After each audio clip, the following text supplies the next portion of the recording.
Welcome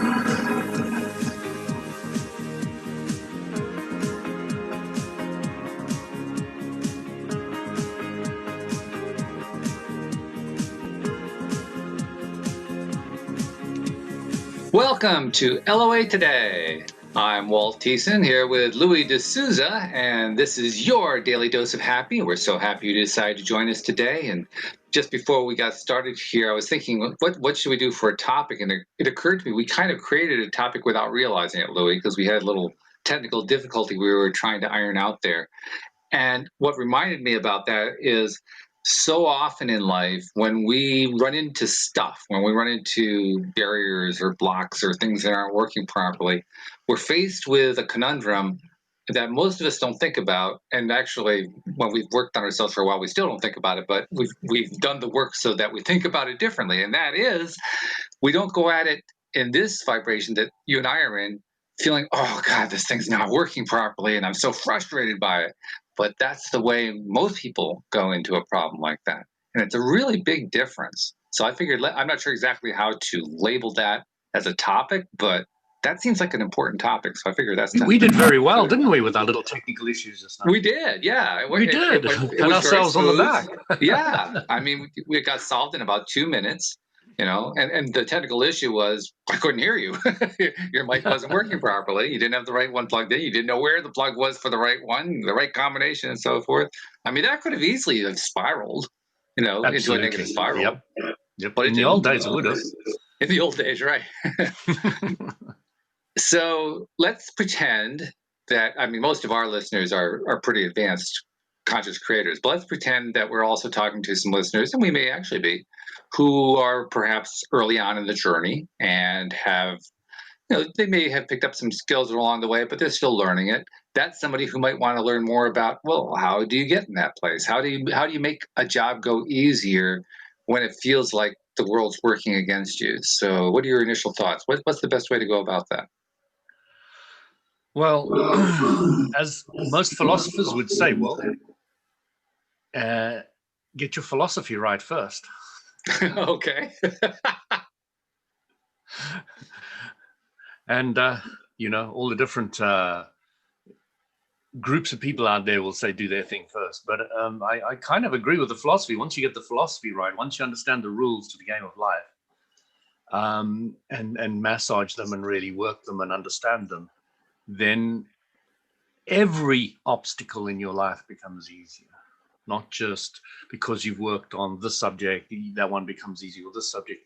When you get the philosophy right, all problems become easy because the solution is a philosophical one, which means it's based on a principle that covers all scenarios. And it's again, whenever somebody says, I'm really stuck with this or stuck with that, I really want to encourage them, please get to understand the law of attraction, get to understand the different implications, get to understand every subject's two subjects, get to understand your emotions, your guidance system. And that together, I would put over as a philosophy. It's not just the law of attraction, but it's kind of like a philosophy of how to live your life and how to deal with problems like this. So to make it easier for yourself. And, the biggest advantage I've seen with anybody that I've taught over the years is once they get a solid grounding in it, they're off. They don't need me anymore. They don't need the podcast anymore. They don't need anything anymore. They're now running and living it. And, they're not looking back. And, you become empowered so that you can go forward and do your stuff. And it takes a little while, but I remember I talked about this before, but my wife said to me one day, Louis, I want you to teach me about the law of attraction.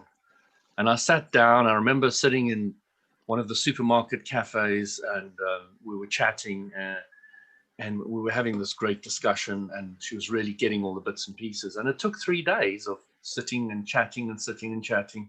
And then she got it, and then she ran off and just started teaching other people. And she's been doing that for years and years and years. Now, only time she comes back to me is when there's a specific situation which she wants you to, which she can't massage with her understanding that easily, into how to use the LOA for that. And usually when I break it down for her, it's based on one principle. She's got too emotionally and involved with the whole thing that they can't step back a little bit and see the pieces for where they lie. And of course, we often use other people for that, mirroring us, so that because you can see my obstacles often better than I can see them because I'm so stuck in them. So right. it's really a good principle to ask somebody else. And the LOA community is huge. There's a lot of people with a lot of knowledge out there who are able to help. So use us. So we'd love to help, all of us.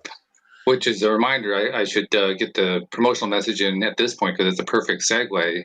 That's one of the great values of having the LOA Today app installed on your phone, because it has the built-in form for sending in a question to Louis. Send Louis a question. Send Louis a question. He loves questions. He'll take your question and spend 20 minutes on it. I mean, you'll get a lot of attention out of your question, I promise you. Or to Cindy, or to Linda, or Rita, or anybody else who's a co-host on the podcast. Amy, when she gets back, she'll be back in November. So take advantage of that, because it's important to ask for help, and it's a good thing to ask for help because, among other things, it means you're open to be helped. No one can help you if you're not open to be helped. It's one of those odd things, people kind of take for granted that, sure, I'm open for being helped, but are they really? So often, it becomes very easy to just kind of say, I got the answers. I got this. Yeah, I'm struggling, but I got this. And okay, I just fell off a cliff, but I got this, Sometimes you just got to ask for help. It's okay.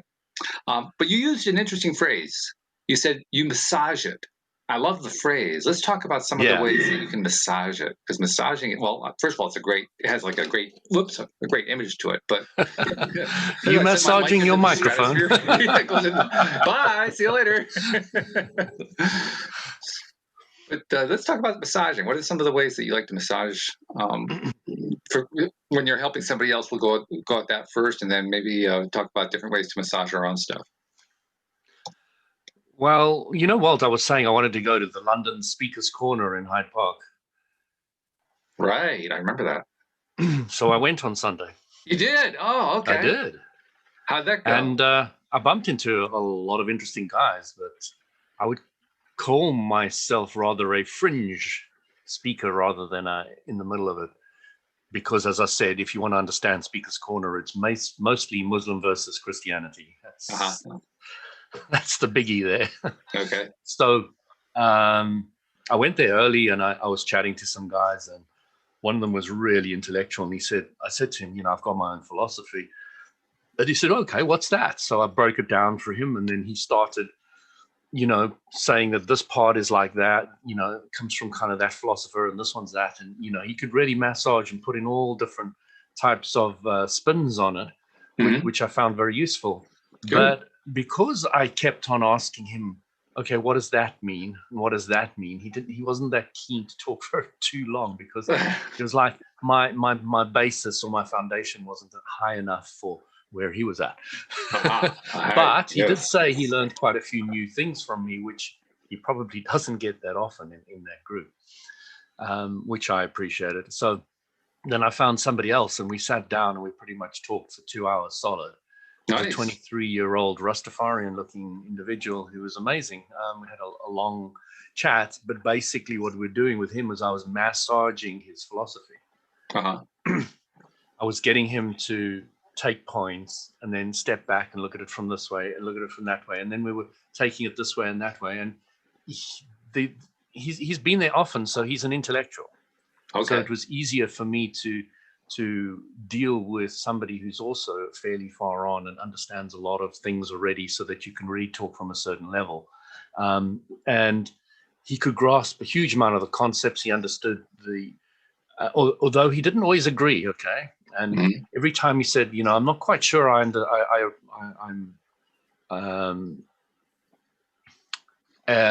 what's the word? Believing that. I'm not quite fully on board with that. And the thing that I'd always say to him is, fantastic, that's great. Yeah, sure. And, I appreciate it more, as I said to him, when people don't agree with me than when they do, because that means they're thinking about it, they understand where they're coming from, and they can maybe come back with an appropriate argument for the whole scenario. And then out of that discussion can come greater clarity. But if if you and Walt are both on the same page, what can we learn? Yeah. We can't learn much from each other at all. There's no contrast. Exactly. So you start explaining to people the importance of people disagreeing with you, of not liking where you're coming from, of, and then you build up. Somebody said to me in the sauna the other day, and I love this. This is a very important point. I said to me, what is your belief structure then? Because I'd given him mine. And he said, well, I explained it to somebody once, and he was a scientist, and he just tore it to pieces, and I'm not sure I'm going to say. So I said to him, you know what that tells me? It tells me you're not confident in your own belief yet. And he was looking at me, and he was like, yeah, wow. Okay. Yeah, you're right. I thought of it that way. I said to him, I'd be happy if you try to tear mine to pieces. It would give me more joy than anything else.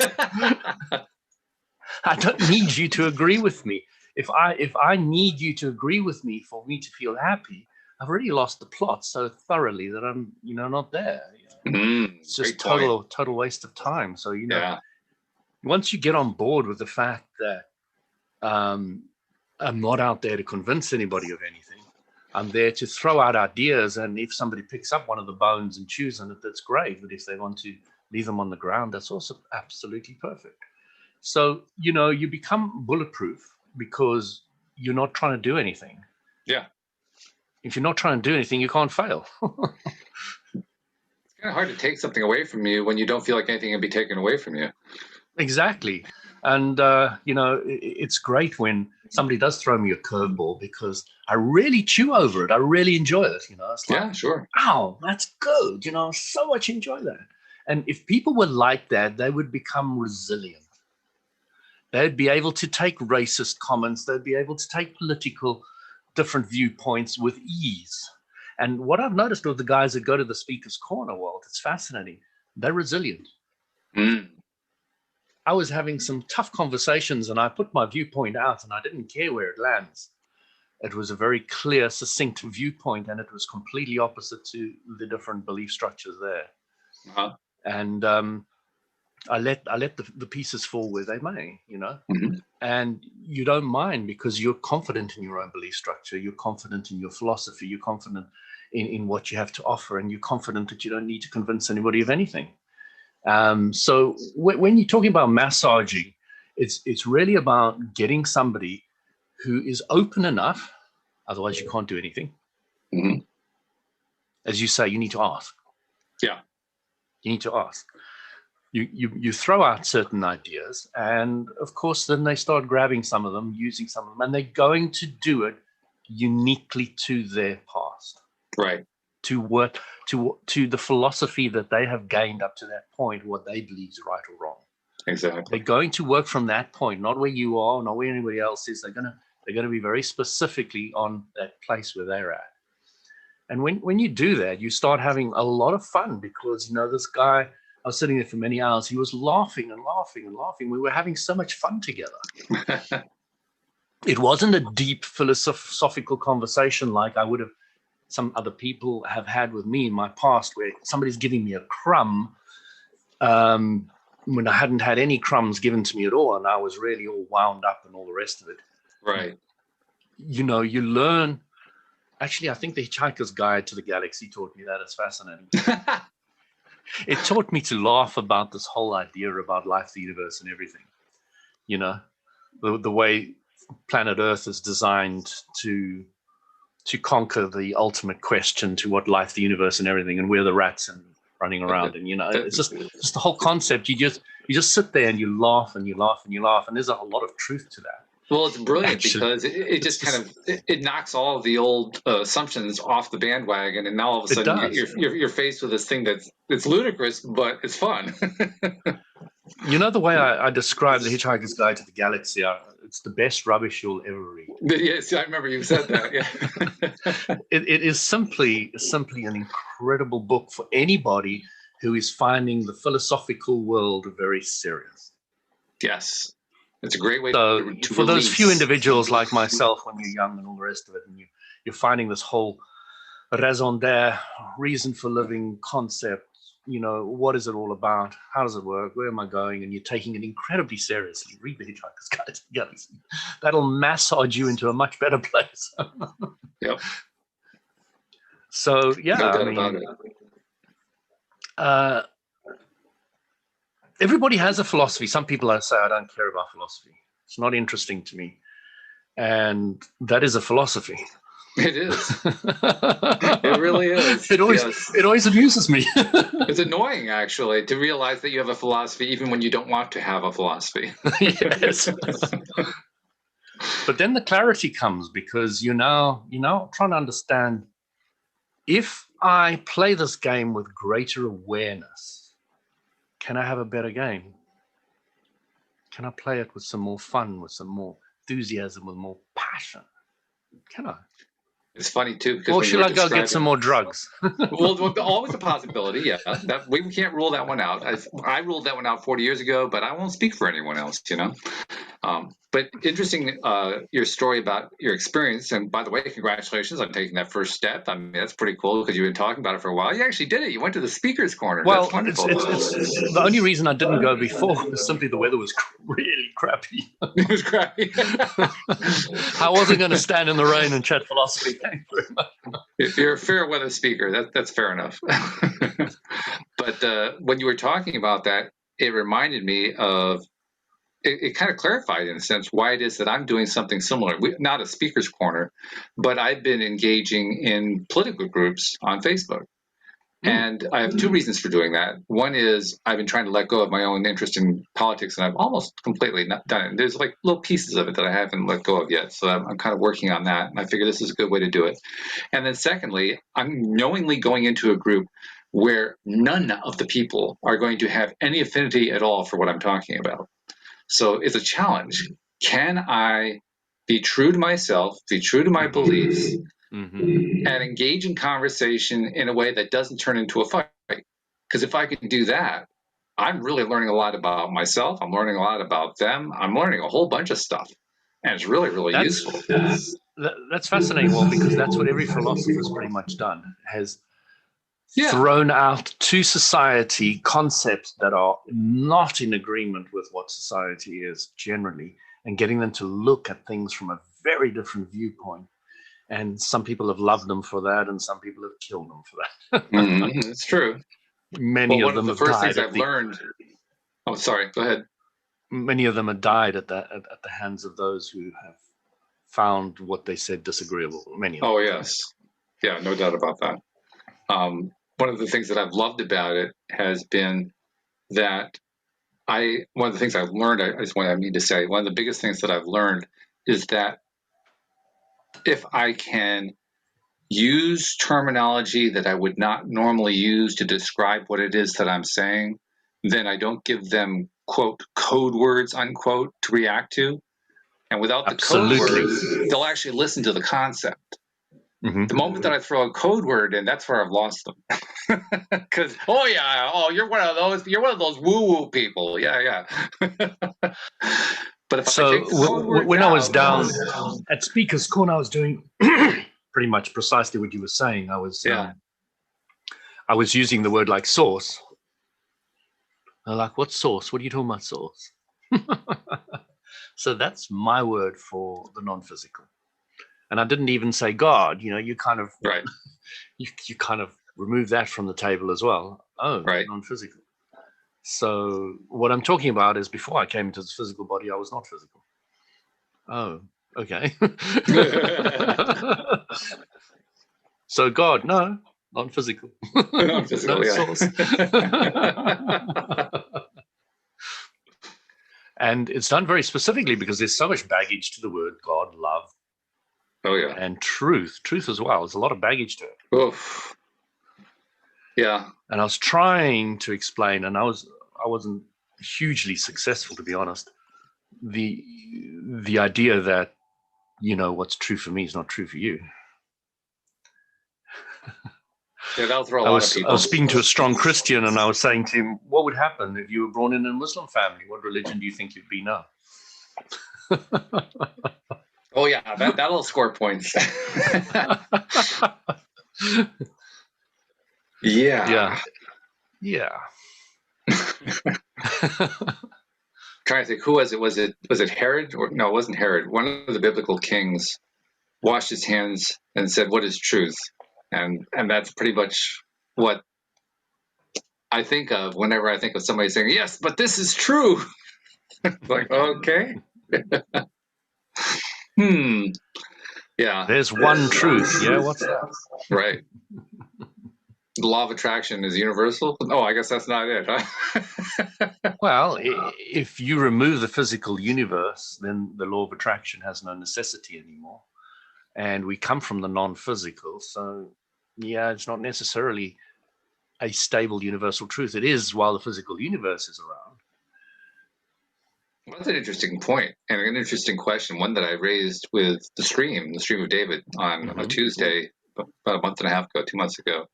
Because I asked him, does the law of attraction apply outside of our physical universal realm? Mm-hmm. And the answer was a qualified yes. That was about as far as I got with it. All right. Okay. So, in the belief that I follow, at one stage, they believe that there is the physical, astral, causal, mental, etheric. Okay. And after the etheric is the soul plane. That's the words they used. And in the soul plane, so all the way up to the etheric, mental and etheric, that is still within the cause and effect. They're still within the law of attraction, still applies within those. But once you hit that higher plane, there is no matter, energy, space, or time. Consequently, no law of attraction. Well, so now that we know what there is and what is there. Sorry? Well, you just named that's the the whole things that aren't point. there. So now that we know what's there's not there, there's a lot of nothing there. there's a whole lot of nothing. We're talking about dense space here. So what is perceived to be there is love, and love is nothing without power. Okay. So where does the power come from? Hey, that's the philosopher's endless thing. If you say this is the ultimate God, and who made him? Mm-hmm. Yeah. Where's the ultimate call? You can't go there. The way Abram puts it, and it's the clearest way that I've ever seen it, so far in the past that nobody has any idea. And that is the one thing that somebody has said that actually makes a little bit of sense to me. It kind of reminds me. Past is irrelevant to them because there is no past there. So it's like so far in the not now. Mm-hmm. I don't even know how to put it. But I'm speaking very, very abstract concepts here. So some listeners who may be appreciating this, there's some that probably. Well, it reminds me of the Carl Sagan novel Contact, which was turned into a movie. And one of the themes in that was, for those who saw the movie, I'll tell from that point of view, because that's probably where, if you know about it at all, you know about it from the movie. Jodie Foster plays the main protagonist, and she ends up basically taking a mind trip using a machine that was designed to specifications sent to scientists on Earth from a distant star. And what the machine does is it basically takes you through a mental trip, like an out of body experience type trip to another planet where you can have a conversation with an extraterrestrial being that is one of the beings that sent you the instructions on how to do this. And the question she's a scientist. One of the first questions she asks is, well, did you make the machine? And the answer is, the machine's been around for as long as anyone knows. It's always been around. No one knows who created it. No one knows how it got here. It's always been here. This is the way it's been done for millennia. It sounds very much like Abram's answer. It does, doesn't it? Yeah, very, very similar. And it also was interesting in that it was written by a scientist, because Carl Sagan was a physicist. I believe he was also an astrophysicist. And he was writing what was essentially a spiritual narrative from a scientific point of view, which was pretty cool.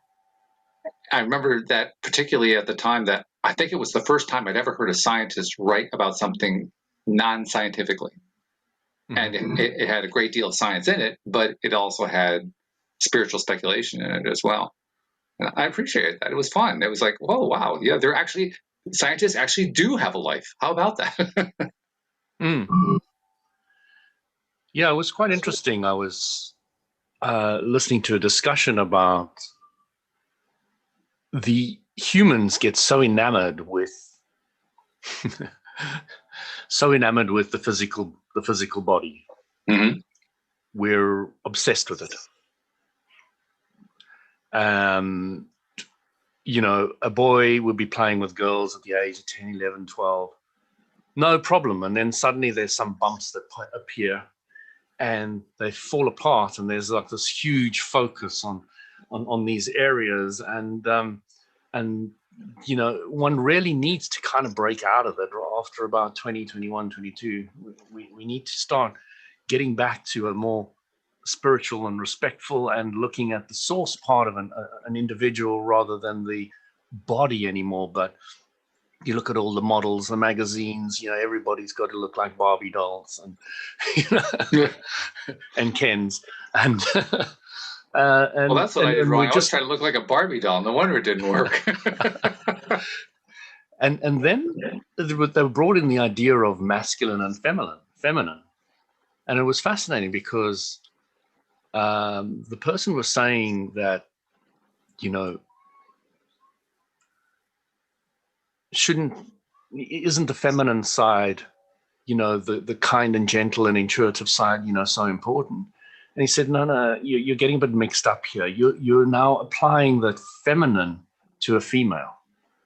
But you get males that are more feminine than females. You get females that are more masculine than males. So you start understanding the difference between male and female and masculinity and femininity. And it was an idea that was brand new to me because I hadn't really thought about that aspect at all. And it was like, wow, that's really interesting. I hadn't digested that aspect. And then you kind of makes more sense about gays, etc., or people that are more masculine as a girl who are attracted to other girls, and guys who are very, very feminine who are attracted to other guys and can have relationships with them. And then you're playing with the masculinity and femininity dynamic rather than I'm a male or female dynamic.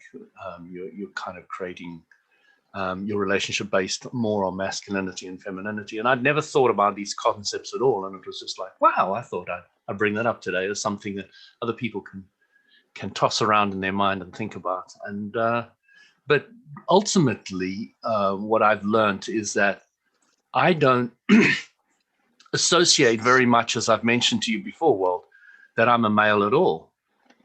And I just see people as people. I totally agree. In fact, I actually did give quite a bit of consideration and thought to the concepts of masculinity and femininity during those years that you were talking about, from like 11 to 12 up to the early 20s, because the whole thing completely confused me. And the best Are you talking about male or female or masculinity or femininity? Masculinity and femininity. Okay. And what I ended up deciding was, well, I can identify masculinity or femininity by examples that have been presented to me. I can kind of group them and say, okay, I recognize that as what society calls masculine. I can recognize this as something that society calls feminine. And that's as far as I was ever able to take it. In other words, I can identify by example, by comparing to what I know other people have said about it. For myself, I still can't say that I know what masculine is, and I still can't say what feminine is. I don't have a clear idea of it in my mind, which is probably bizarre from most people's perspective. But you need to take some testosterone. Testosterone? That stuff. First, I can learn to pronounce it, and then I can actually take some of it. Exactly. And I'll throw some estrogen in as well.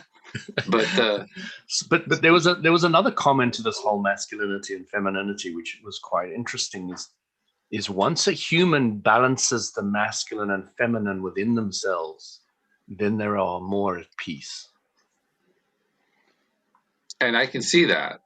I can definitely see that. Once again, seeing by example. again, in terms of trying to take this internally and say to myself, well, this is my masculine side, my feminine side. Even if I'm talking about that, I always have to make reference to what does society mean by masculine? What does society mean by feminine? If I try to do it any other way, I have no idea.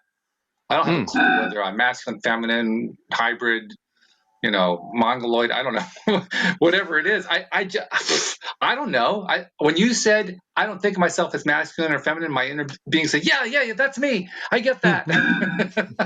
Well, actually, it's not that I don't think of myself as masculine or feminine. I don't think of myself as male. And I know that I have a strong masculine and feminine side in me. Okay. So what can you describe to me what masculine and feminine mean to you, for you? Yeah. Okay.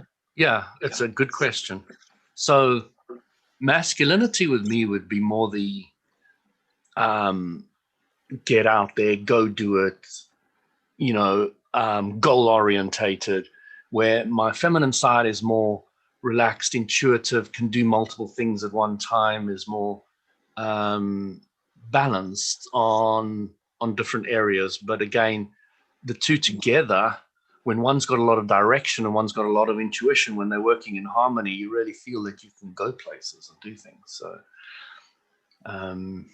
yeah, that's certainly consistent with what I've heard society-wise, culturally, about what's masculine and what's feminine. I still don't identify with either one. I mean, I look inside and say, does one feel like that's me? Does the other one feel like that's me? Well, yeah, kind of. Sure, I can identify. You've seen the yin yang symbol, intuitive. Like, I don't know, what does that mean? You've seen the yin yang symbol, haven't you? I have, yeah. You've looked at it much, or? Well, I did a little reading on it, not a whole lot. I have a general idea of what they were trying to say. It's kind of along this line. I don't know. I think what happened with me in terms of my self-exploration and in terms of exploring this from a cultural perspective is that I kind of burned out on the whole duality thing. The male, female, all the different dualities. That's just one kind. Master, slave, master, teacher, or I'm sorry, master, student, that kind of thing. Teacher, student. All the different dualities like that. I burned out on them because after a time, I began to realize that the boundaries between them are so heavily blurred by experience that they almost become meaningless. They almost become, I mean, I understand to an extent why people want to use them, but for me, maybe because I've never really formed myself in a clear picture, I am masculine or I am feminine. It's a distinction without a distinction for me. I don't know how else to describe that. I've been through phases of my life where I have experienced a lot of femininity in myself, and like crying and not necessarily femininity, but it's kind of what I would relate to, the freedom to just be able to cry and be myself and just do that kind of emotional stuff. And then I've also had the real leader get out there and go get him kind of macho kind of thing. And I've played with both of those to quite a degree. And now I realize I can actually flip between either of them quite quickly and easily. So I can kind of play with either. I can use either to my advantage is really what I'm saying at the moment. Yeah.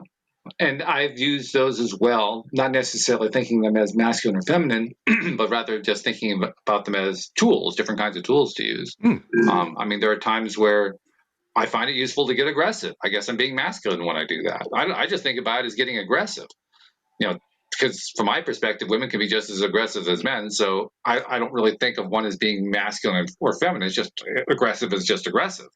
I mean, it's not like the female line doesn't need to eat. They go out, they aggressively get their food. That's just what they do. No, I like it. They got killed for the male and bring the food to them. Would you like this antelope? Would you like it over easy? How would you like this, dear? It's like, no. I love the way you guys say zebra, not zebra. Oh, of course. That's the part of the charm of being. We go to American Charm School. That's what it is. So yeah, it's just really interesting. There's the concept which I mentioned to you probably a couple of podcasts ago of the amount of knowledge you know is about this size, the amount you know is infinite, the amount you don't know is infinite, is really sinking in with me more and more and more, to the degree that I'm starting to realize I really know really very, very little. And I know even less, less and less, as I see how broad that what I don't know is. It's just so infinitely broad that selling what I know is not important anymore. I don't need other people to buy it. I will say it because it makes me happy, and I enjoy it, but not because I need anybody to believe me. And it truly is very, very liberating. If people can get that, they'll become so resilient. It'll be unbelievable. That's true. And when you're describing that, it reminds me of something.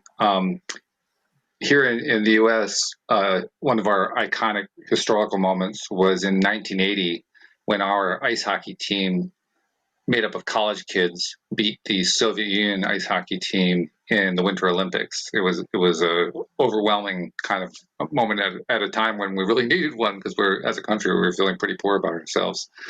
And to this day, it is called the Miracle on Ice here. To this day, the Miracle on Ice, all you have to do is say that to another American. They instantly know what you're talking about. And the meaning of it for almost every American, regardless of whether you like ice hockey. I mean, I'm not a big fan. My wife certainly isn't. But for both of us, it would be a very meaningful moment in time. It reminds me of the coach of that team. His name was Herb Brooks.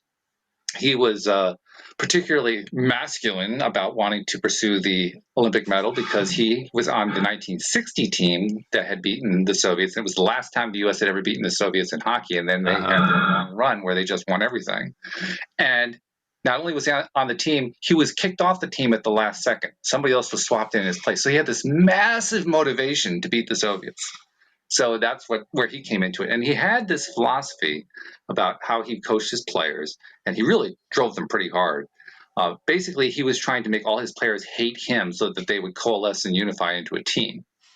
And one of his favorite ways to do that, one of his favorite ways to do that was to come up with little phrases, what they called Brooksisms. That's what his players called them, Brooksisms. And one of his favorite Brooksisms was to say, you're playing even worse than you were yesterday, and tomorrow you're going to be playing even worse than you're playing today, and right now you're playing like it's next Thursday. So he just like tear you down that way.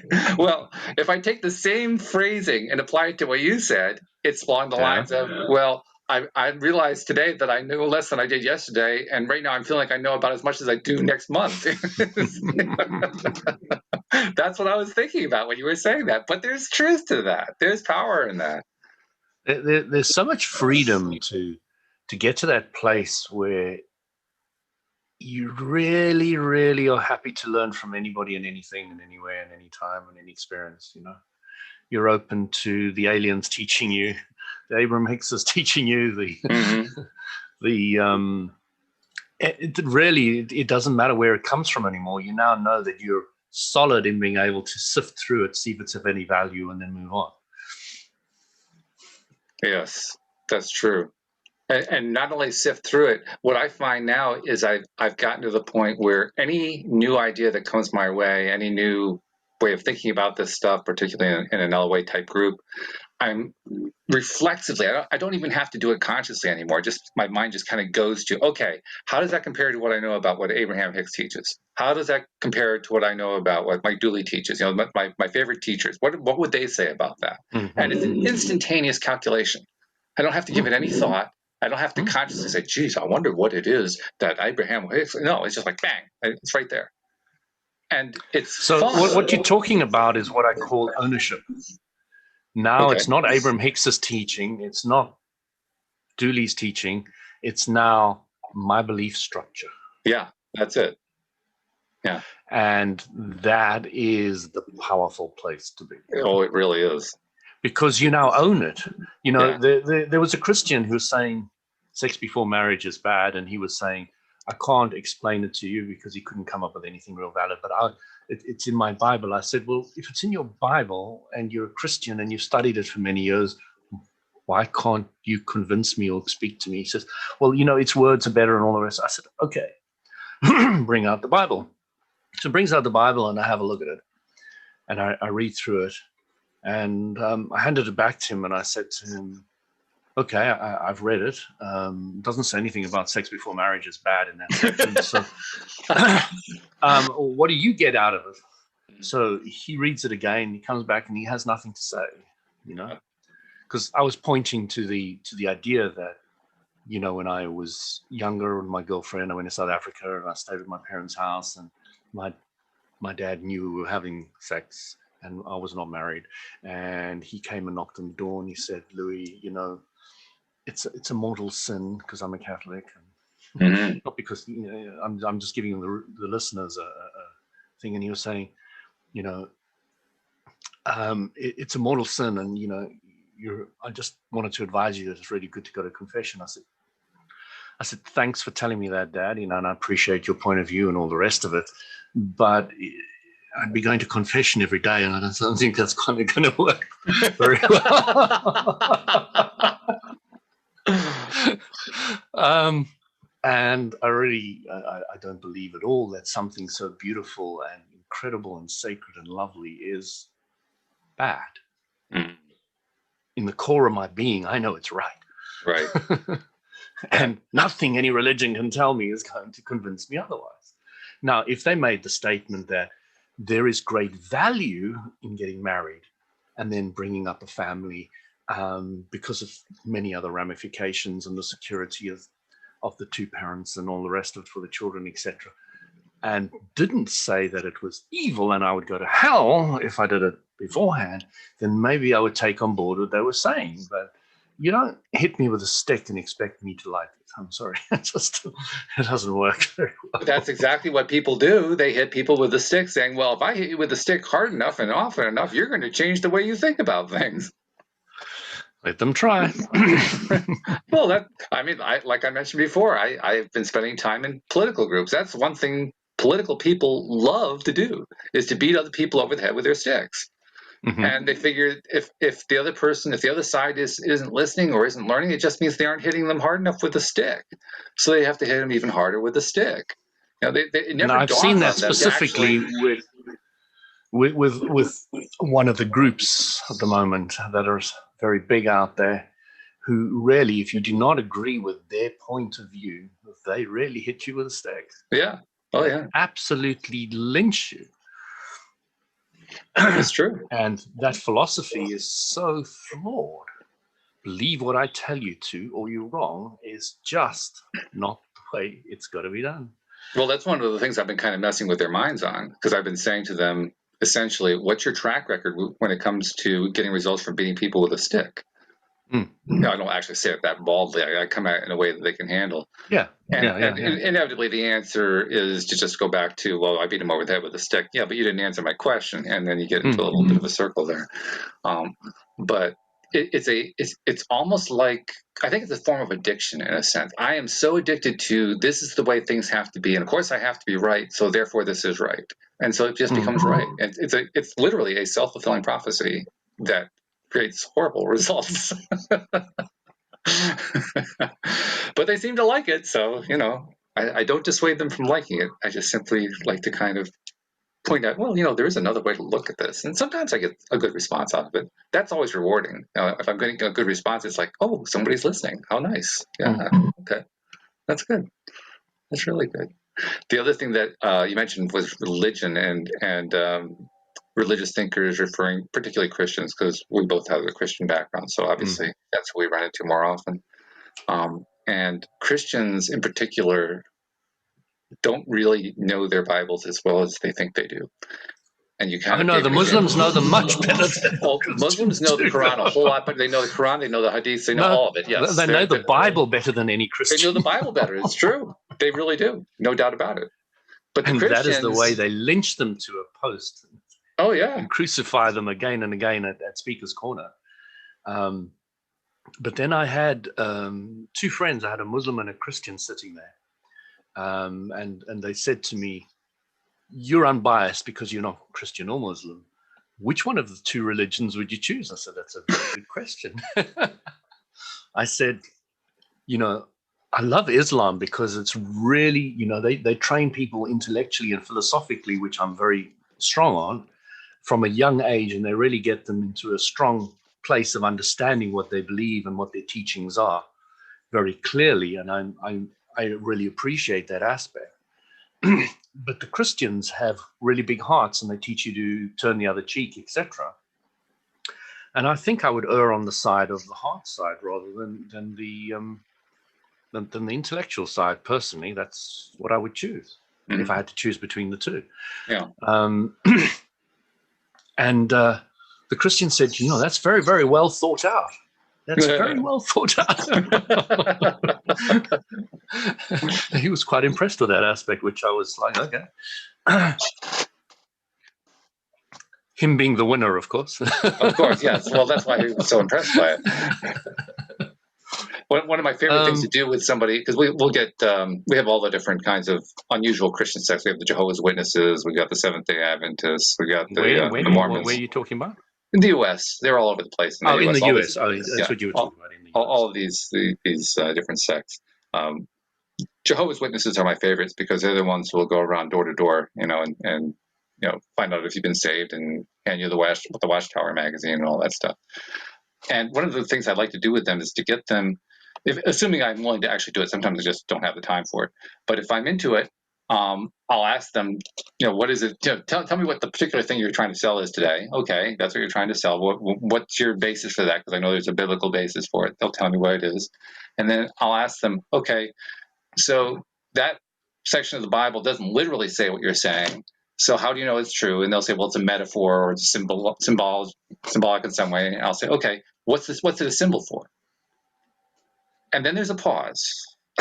And then there's a long pause, and then they'll kind of repeat what they originally said. And I say, okay, that's what you're originally saying, but I'm asking you specifically about this particular story that you're quoting, because it's usually a story, or at least a very, very short story in the Bible. Okay, what is the metaphor of that story? What is that actually telling us, and how do we know that that's what it's telling us? And then they'll go back to what their original storyline was, and I'll say, no. What is this metaphor here? Explain this metaphor. Treat it like a simile. A simile is where X means Y. So what's the X and what's the Y? And I get cross-eyed looks because they don't know the metaphor behind the story. All they know is the conclusion they were taught to draw from it. They don't actually, they can't actually connect the story to what it is they're trying to say. And so there's like this big gap in there, and they get tripped up on it every single time. It's pretty wild to watch. It shows what kind of a flawed individual I am, because I like to make them do that. You are so brutal, horrible. I really am. I always like leaving those guys with a positive comment and statement and all the rest of it, because for me it's particularly easy to tear almost anybody's beliefs down, and then I can also do completely the opposite, which I always do, is build them up again and make them feel really good about it all, maybe with a slightly different viewpoint on things. You're clever. If I'm lucky. And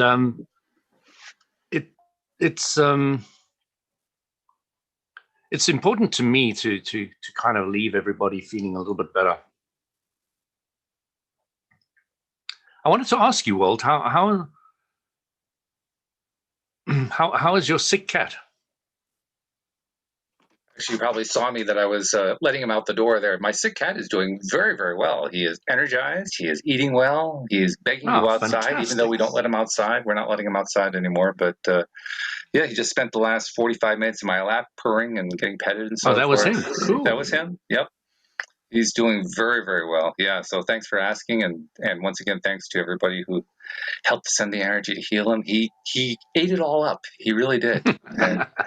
That's great, because it really does work. It does work. Oh, yeah. If you ask and you allow, and people are happy to send, that that symbiosis works very well. And it's really fascinating. I mean, on the one hand, we were obviously emotionally caught up on it because we wanted him to heal. We wanted our old cat back. But on the other hand, it was fascinating to kind of watch the same thing from a distance, which we really couldn't do because we were so close to it. But I tried to look at it from a distance as well. And it was fascinating to see how literally one day he could be near death. The next day, with our help, with the help of doctors, with the help of all these people sending love and positive energy, he could be to the point where he was starting to eat. And then the next day, bam, it was like the old cat was back.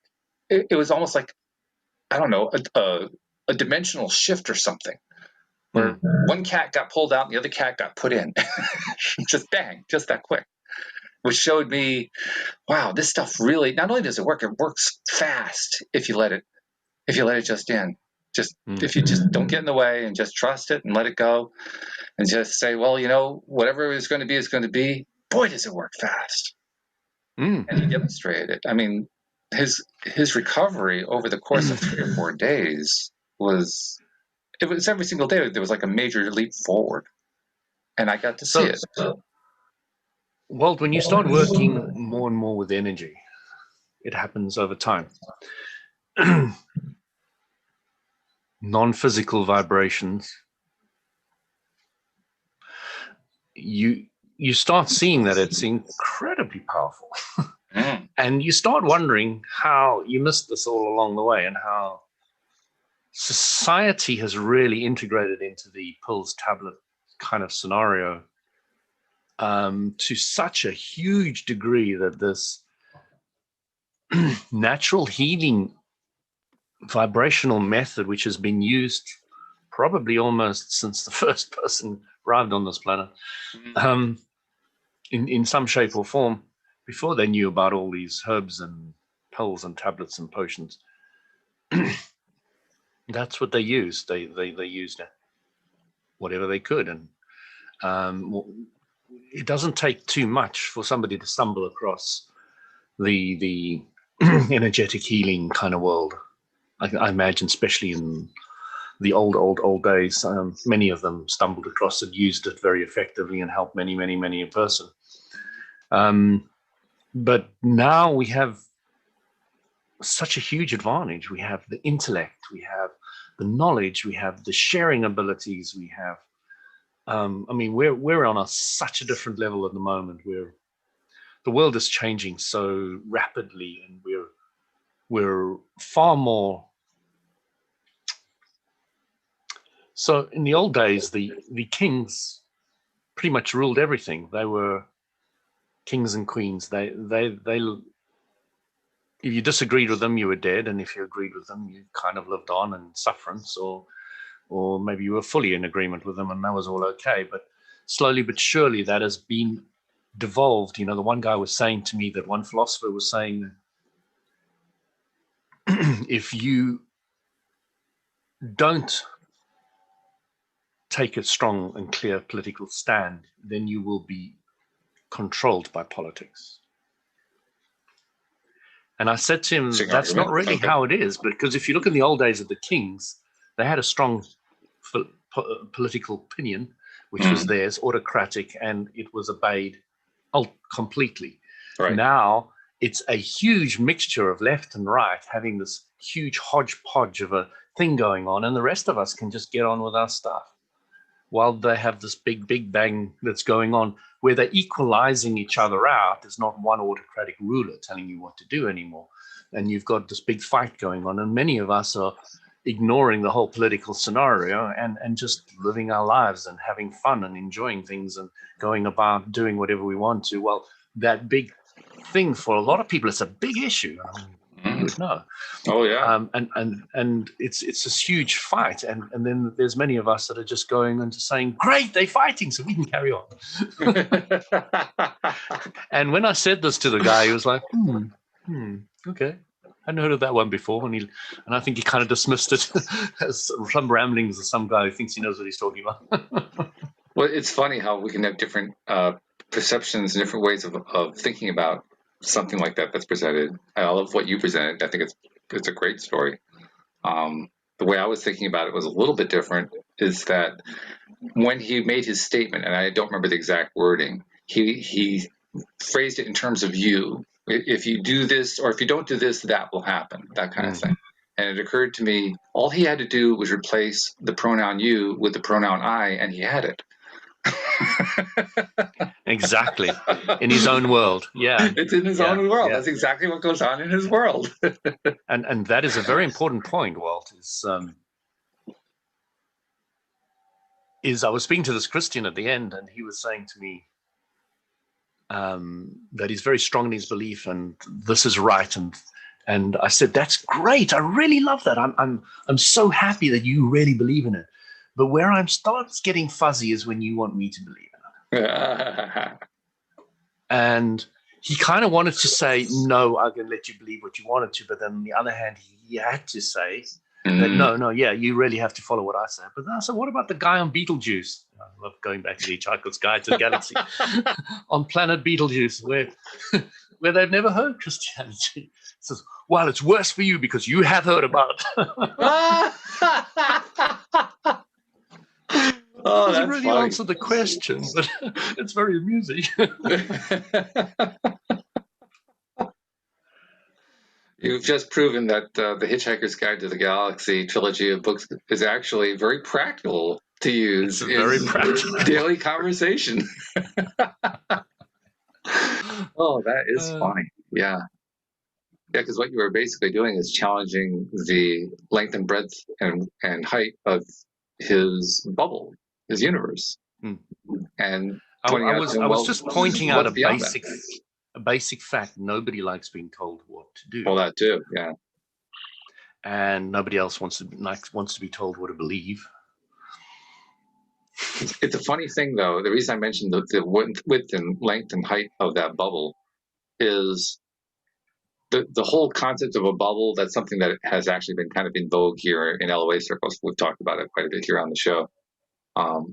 And it's a useful concept because it's really a great way to kind of get a sense of how all this stuff works, how it affects our own lives, and how we touch other people's lives and so forth. But it also provides a really great... I don't understand this bubble story, and maybe some of our listeners don't either. Oh, well, just the idea that we all live in our own bubbles. Okay. Our bubbles of reality. Right. Yeah. Worlds that we create for ourselves and so on and so forth. And my bubble touches your bubble, and then we can communicate and all that kind of stuff. Yeah. So it's a useful way of framing stuff. What is interesting, though, when you run into somebody like him, somebody who basically wants you to think like he does, is he's now finding out what happens when he doesn't hold the model of the bubble clearly in his mind, because he starts blurring that boundary of the bubble, and he starts blurring it to the point where your area of your bubble is now part of his bubble. He's basically pulling your bubble into his bubble, as if he has a right to your bubble, as if your bubble belongs to him rather than to you. And that's really what your point was, that, he's not really respecting who you are. He's just trying to make you like him. That's it. Everybody has to be like me. Yeah. He was getting rather forceful, so I said, and I'm very clear about this, I said, that's a whole lot of BS. Yeah. And he didn't flinch at it at all, because the guys that go to Speaker's Corner, and I had to admire this about him, they are used to handling a lot of objections and all the rest of it. And to me, that was very admirable. That he literally didn't even blink an eyelid to that. He realized that he couldn't continue in that line of chat with me, but it didn't bother him at all. And I respect that, because that is resilience. And that's what I want to see more with everybody around me. Because at the moment there was a WhatsApp message in one of my daughter's groups that the guy was really abusing another individual verbally into a social media. And and the parents got all uppity about it. I mean, bullying is just unacceptable on every level, and they were going really very concerned, aggravated, frustrated, Mhm. buttons pushed, etc. And all I did was I sent up that one video, which I think I sent you, about bullying, a YouTube video Is where this that how guy I is got on. all these bullying things on my channel? I knew that I got a whole bunch of these bullying videos and I didn't know where they came from. So thank you. And now I understand where. No, I only sent you one, and it's only that one. It's a But very, it only very, takes very. one because I play yours and the Facebook says, oh, he Oh, wants right. more of those. Okay. Is that what you're talking about? That aspect, yes. Yeah, Google's very good at knowing what you watch once. Oh, yes. But it's such a brilliant video, and I got some great comments. Oh, that makes sense. This is good, And I really like that because it just really explains that all it is, it's a power game. Bullying is all about, the reason why children get abused is simply because somebody's stronger than somebody else. Yeah. Well, more than that. It's a power game. It's a power game. Yeah, that's what it is. And a power game just means you're stronger than them. But you're not going to abuse that kid if they're bigger and stronger than you, are they? True. Well, you might try. You might try. Get a bloody nose out of it, smashed. So yeah, it really is. The male has been stronger than the female. There's been a lot of abuse on all different areas. I mean, hey, in this day and age, it's often the other way around as well. But and it really boils down to the level of resilience the individual has. Yeah, that's important. I would love to see somebody try and bully me. It would just be great fun. This is why I'm glad that we actually limited to discussion, because then I can, after the conversation and we're done for the day, I can go kind of rebalance my vibrations so I don't get any of that stuff that you're trying to attract. You need to become more resilient, Walt. How do you think I do it? And it's great fun because you start watching people like my daughters. They really are resilient, and because they are so confident, they are in a position to express more love and compassion. Yes, I agree with that completely. Yeah, and it is very much a whole thing that turns around where you're in a position to really respect people where they are not trying to invade your space and all the rest of it. You're able to protect yourself when needed, and you're able to really help people when they need it. And the interesting thing about myself, as I've learned over the years, is I'm good at helping people philosophically. Yeah. I'm not the guy you want to come to when somebody's been really, really terrible to you and you're crying and all the rest of it. You don't come to me. I'm not the guy you come to when that happens.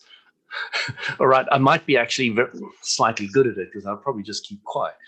But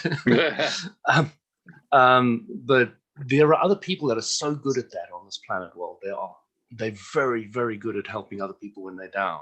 Oh, yeah. But then you get different people that are good at helping people when they're up and they want to go higher. And that's a big deal. And you get different people at different stages, and you've got to realize because there's a lot of teachers who may be listening to this, you got to realize as a teacher where you are and what audience will fit your vibration. And as you become more aware of that, you start working in a very different way with people. I often would say to somebody who comes to me wanting to cry on my shoulder, I say, well, my wife is very good at that, or my daughter Isabel is particularly good with that. There are other people that are better at helping you than me at that moment in time. If I'm the only person around, I'm not bad at it, but it's just that's not really where I want to teach. So consequently, it doesn't happen to me. Nobody comes to me crying on the shoulder. I mean, I can't remember when anybody ever did that my whole life. I don't have that vibration, but there are people that are so good at it, and I have to admire them because it's not me. Well, that's and there is a place. There's a place for all different kind of people. Absolutely, some people really help people who need food, and I would say I'd rather teach you how to go fishing rather than give you food. Mm-hmm. Philosophy concept. Yeah. Let me teach you how to manifest. Let me teach you the law of attraction. Well, that's essentially the foundation that I'm using to appreciate that But which if I the don't like. person's died of starvation, it's no room me trying to get philosophies. So there is a place for everybody. There is a place for. But this is literally the overall approach. I mean, I think of it a little bit differently, different wordings, but this is the overall approach that I'm taking to appreciating that which I don't like, because that's really the ultimate skill. You don't have to like it, but if you can learn to appreciate it, then you are going a long way toward maintaining that high level of vibration that really does create Absolutely essential piece of philosophy. Well, yeah, it's absolutely essential. If you respect negativity, respect the expansion process. And I was spending a lot of time talking to this individual in the park in connection with that precise point. Is it negative? Is it evil? Or is it just an expansion point? And it was really challenging for me to start getting that idea across. First of all, it was a new idea. Second of all, it had to take some belief in it, And then you start explaining that belief is just a thought you think often, and that concept took quite a while to get across. And I was surprised because, first of all, the individual could take it on board. Second of all, the individual struggled with it and let me know. And third of all, they allowed me to help them try to get some kind of grasp on it, even though they were still not fully convinced at the end of it. So it was really interesting. Most people I come across, I don't know if they're just glibly saying that they fully understand that, but this individual was quite open enough to play with the whole idea, and I really respected that the idea that they could sit there and look at it from different angles and new perspectives and all the rest of it, because a lot of people can't, or they just haven't learned how to yet. Not that they can't, it's just they can't at that moment in time. So yes, completely accurate. A more accurate statement. I'm not saying that they can't ever, no, not can't at that stage. They're not ready, that's all, and that's fine. They'll be ready when they're ready, and I don't know when that'll be, but it's not to me. And it's got nothing to do with us. Nothing to do with us at all. And they may never be ready for that information, which is perfect in this lifetime. So. And that brings us to the end of the episode, because since I can't really help them any further, I have to just stop right there. But this has been fun as usual, so thank you once again. A very philosophical one. Yep. A very philosophical, yes. I'll have to put the word philosophy into the title because it fits. I'm just not quite sure what the title is going to be yet. But thank you very much. Thank you, live streamers. Thank you especially to our podcast listeners, and we will see you all next time here on LOA Today. Goodbye, everybody. Goodbye.